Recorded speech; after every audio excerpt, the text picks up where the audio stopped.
1947 में कई देश बने थे, भारत, पाकिस्तान, लेकिन बलूचिस्तान तब अलग था। मोहम्मद अली जिन्ना ने कुछ ऐसी चाल चली कि जानबूझ करके उस कलात प्रांत को अपने उस पाकिस्तान में मिला लिया जो नापाक इरादों से बना था। हम बात कर रहे हैं बलूचिस्तान के आज़ादी की, और बलूचिस्तान ने लगभग 85% इलाके को पाकिस्तान से कंप्लीटली आज़ाद घोषित कर दिया है और कहा है कि अब वहां पे पाकिस्तान का ऑक्यूपेशन नहीं माना जाएगा। दोस्तों, ये कहानी आज की नहीं है, ये कहानी 1947 से जुड़ी हुई है या 9000 साल पुरानी, ऐसा मेरा कहना नहीं है। मीर यार बलोच नाम के एक लीडर हैं जिन्होंने ट्वीट किया और कहा कि मेहरगढ़ जैसी एंशिएंट सिविलाइजेशनल सिटी कहीं और नहीं बल्कि बलूचिस्तान में हुआ करती थी, और बलूचिस्तान का ही वो इलाका था जिस इलाके में आज से 9000 साल पहले महिलाओं को कविताएं लिखने का अधिकार था। यूरोप के अंदर महिलाएं घरों के अंदर बंद हुआ करती थीं। ये जो कहानी है, इस कहानी को जरा ध्यान से सुनिएगा। नेशन विद नवदीप में आप सभी का स्वागत है और आप लोगों का सपोर्ट ही इस चैनल को और आगे ले जाएगा। मुद्दा है आज पाकिस्तान की बर्बरता को दिखाने का, मुद्दा है पाकिस्तान को सच का आईना दिखाने का। अगर पाकिस्तान अपनी हरकतों से बाज नहीं आता है तो देखिए, लगातार वो केवल इतना इल्जाम लगा सकता है कि भारत की रिसर्च और एनालिसिस विंग कहीं ना कहीं बलूचिस्तान को डिस्टर्ब कर रही है। पर बलूचिस्तान तो आजाद मुल्क था। 1972 में जब शिमला समझौता हुआ, 93,000 1971 के पकड़े हुए सैनिकों को जब भारत ने वापस किया, ये वही सैनिक थे जो बांग्लादेश में बर्बरता कर रहे थे, बांग्लादेश के महिलाओं की आबरू लूट रहे थे।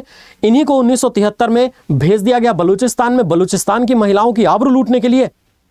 पाकिस्तान की सेना की बर्बरता का और ज्यादा प्रमाण यह है कि महिलाओं को उठा लिया जाता है, उनके पतियों की हत्या कर दी जाती है और उन्हें रेप कैंप में भेज दिया जाता है। बच्चों की हत्या कर दी जाती है, बच्चों के गले रेत दिए जाते हैं।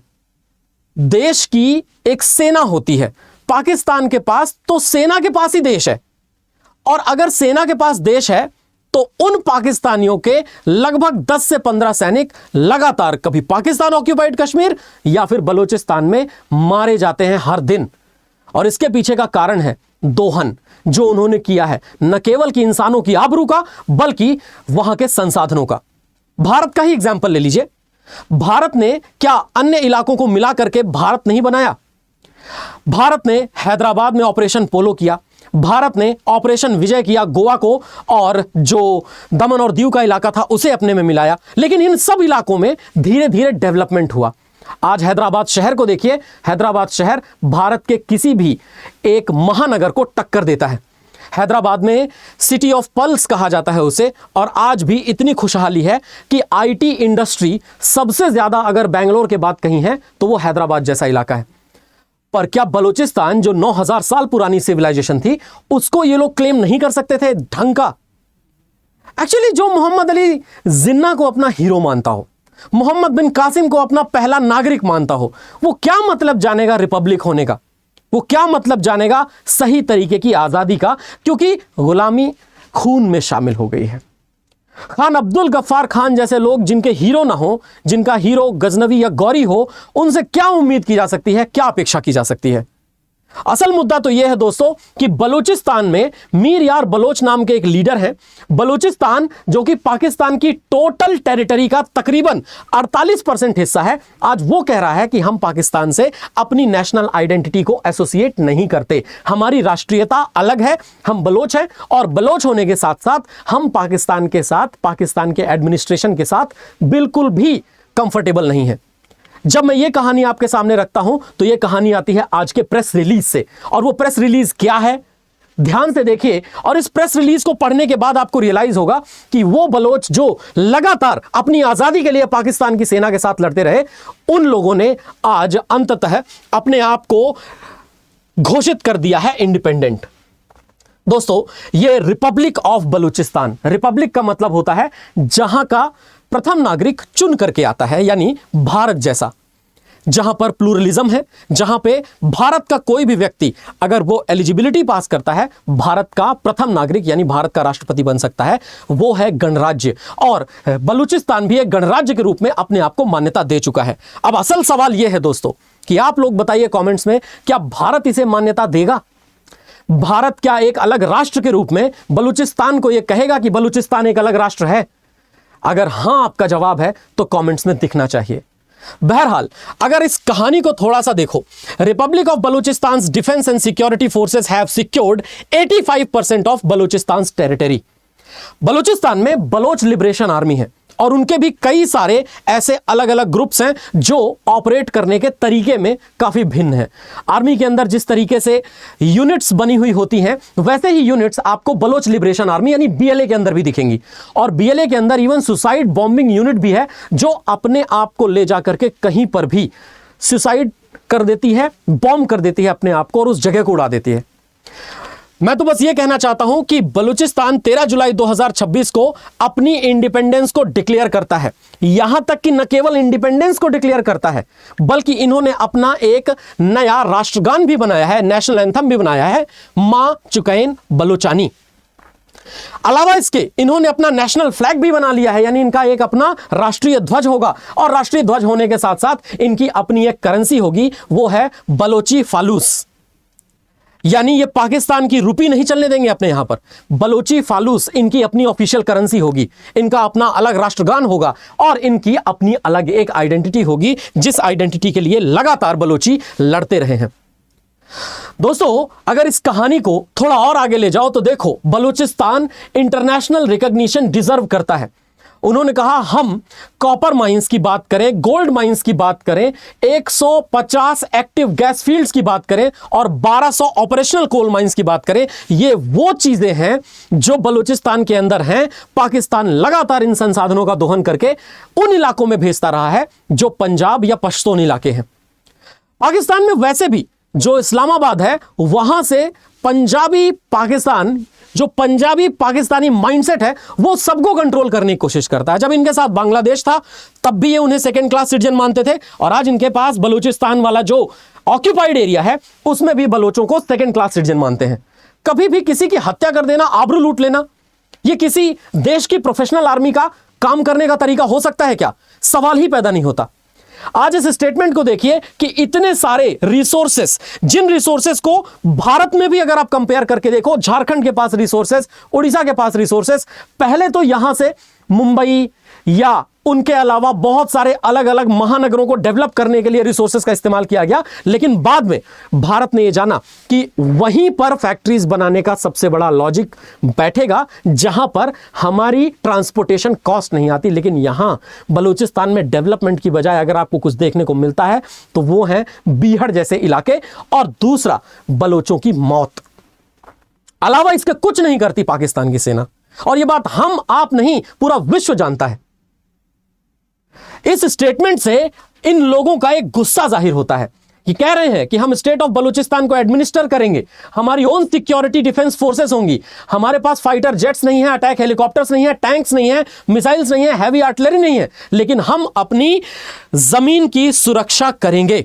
और हम अपनी जमीन की सुरक्षा करते हुए 5 लाख की फौज बना चुके हैं, 5 लाख पर्सनल, जिसमें बलूचिस्तान मिलिट्री, नेवी, एयरफोर्स सब कुछ है, और बाकी अपने सिविल एडमिनिस्ट्रेशन को हम जो पाकिस्तान का ऑक्यूपाइड एरिया है वहां चलाएंगे और पाकिस्तान के ऑक्यूपेशन को 2026 में उखाड़ फेंकेंगे। मतलब पाकिस्तान बलूचिस्तान के अंदर अब नहीं रहेगा, ऐसा इनका अपना एक स्टेटमेंट है। इन्होंने पाकिस्तान के एक्सटर्नल प्रेजेंस को कंप्लीटली रिजेक्ट कर दिया है। इन्होंने कहा है कि जो रेजिग्नेशंस बलोचों के आ रहे हैं, जो रेजिग्नेशन पाकिस्तान आर्मी के अंदर पश्तूनों के आ रहे हैं, पाकिस्तान पुलिस के अंदर, पाकिस्तान फ्रंटियर कोर के अंदर या उनकी लिवाइज के अंदर जो भी बलोच और पश्तून काम कर रहे हैं वो सब अलग हो रहे हैं उनसे।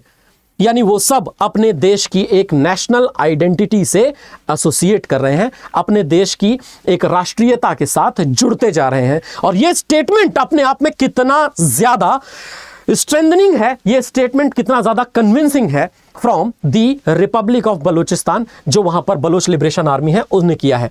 इन्होंने कहा है time has come for the free world to recognise the independence of republic of Balochistan and help to open a new chapter of regional stability, bringing the end to decades of Pakistan hostility, nuclear blackmail and extremism against our neighbouring countries. Republic of Balochistan एक अच्छा neighbour बनेगा हमारा।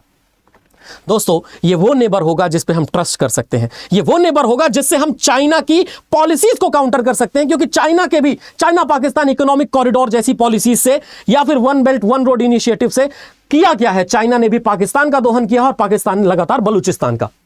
बलूचिस्तान जिसके पास इतने सारे resources हैं, उसको आजाद होकर के अपने रिसोर्सेस का सही तरीके से ट्रेड करने का पूरा अधिकार होना चाहिए। उसके पास जितने संसाधन मौजूद हैं उनके व्यापार की उसे अनुमति होनी चाहिए, लेकिन यह अनुमति नहीं मिल पा रही। तो क्यों? उसके पीछे कारण है पाकिस्तान। दोस्तों जब हम ये बात कर रहे हैं उस समय पर यह कन्विंसिंग रिपब्लिक ऑफ बलूचिस्तान की तरफ से आया हुआ जो एक पेपर है, यह पेपर अपने आप में इनकी स्ट्रेंथ को बयान करता है, इनके सालों साल के 70 सालों के संघर्ष को बयान करता है। आज उनकी एक नई करेंसी होगी, इनका अपना एक रिपब्लिक बैंक होगा, और बैंक का मतलब जैसे हम बात करते हैं भारत में एक रिजर्व बैंक होता है, वैसे ही इनका भी अपना एक बैंक होगा जरूर। जरा आगे बढ़ो तो मीर यार बलोच, जिनके ट्विटर पर बहुत फॉलोअर्स हैं, एक्स पर बहुत फॉलोअर्स हैं, इन्होंने भी अपनी तरफ से कहा है vision of sovereignty and development of the republic of Balochistan. कहने का अर्थ यह है कि जो सोवेरेनिटी है यानी संप्रभुता है, जिसमें बलूचिस्तान एक अलग आइडेंटिटी है और वो अपने निर्णय खुद ले सकता है, उसमें संप्रभु देश का एक मान्यता होती है और संप्रभु देश अपने निर्णय दूसरे देशों के रेस्पेक्ट में खुद लेता है। यहां पर पाकिस्तान का कोई रोल नहीं है। 15 जुलाई 2026 को Balochistan belongs 100% to the Baloch people. Every mountain, every desert, every sea, every forest and every mineral resource of Balochistan is the historical, legal and moral property of the Baloch nation.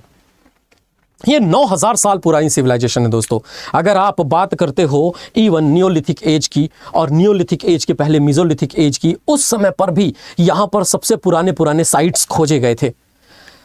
अगर हम मध्य पाषाण काल, नव पाषाण काल की बातें करते हैं तो ये जो संसाधन है, ये संसाधन और इतने सारे अलग अलग रिसोर्सेज जब खोदे गए थे तो वहां मिले थे, और इससे पता चलता है कि ये पुरानी सिविलाइजेशन का अंत खराब नहीं होना चाहिए। बलूचिस्तान के लोगों को आज़ादी मिलना मतलब बलूचिस्तान के अंदर वहां की अपनी सेना, वहां के अपने निर्णय, उनकी अपनी संप्रभुता और उनके द्वारा ये स्ट्रॉन्ग स्टेटमेंट। हम भारतीय होने के नाते क्या इसे कंप्लीटली सपोर्ट करते हैं या नहीं, इस बात का जवाब आपके तरफ से क्या होगा वो मैं कमेंट्स में चाहता हूं। दोस्तों आसिम मुनीर ने बहुत कोशिश की कि पाकिस्तान की सेना को मोटिवेट कर लिया जाए, लेकिन फर्क क्या पड़ता है जब सामने आपके कोई ऐसा व्यक्ति हो जो व्यक्ति आपकी जो संप्रभुता है, आपके दबाव को स्वीकार करने के लिए रेडी ना हो, तो आप उसके ऊपर अधिकार नहीं कर सकते। ऐसा ही जापान के केस में भी हुआ था। जापान ने जिस समय पर भारत पर कब्जा करने की सोची थी, इम्फाल और कोहिमा के युद्ध करने के सोचे थे, उस समय पर भी 1944 में भारत के अंदर चल रहा था आंदोलन, और जापान को समझ आ गया था कि आंदोलन करते हुए व्यक्तियों पर शासन नहीं किया जा सकता। जब मूवमेंट में हो नेशन तो उस पर रूल नहीं किया जा सकता है। दोस्तों ये वो यूनिट्स हैं बलोच लिबरेशन आर्मी की, जो यूनिट्स इवन सुसाइड बॉम्बिंग कर देती हैं और ये जा करके फट भी जाते हैं। हालांकि यहां पर इन्होंने पाकिस्तान की सेना के लोगों को बंधक बना रखा है, और पाकिस्तानी सेना के लोगों को बंधक बना करके ये भी अपना बदला लेते हैं। आपका क्या सोचना है इस कंप्लीट इश्यू पर बताइएगा जरूर, और मैं चाहूंगा कि आपके कमेंट्स से मुझे भी पता चले कि आप क्या इस डिसीजन को सपोर्ट करते हैं या नहीं। यही है बातें जो मैं आपको बताऊंगा। नेशन विद नवदीप में हम बात करेंगे देश विदेश के बहुत सारे एक्शंस की, भारत पर पड़ने वाले प्रभाव के बारे में। जय हिंद, जय भारत।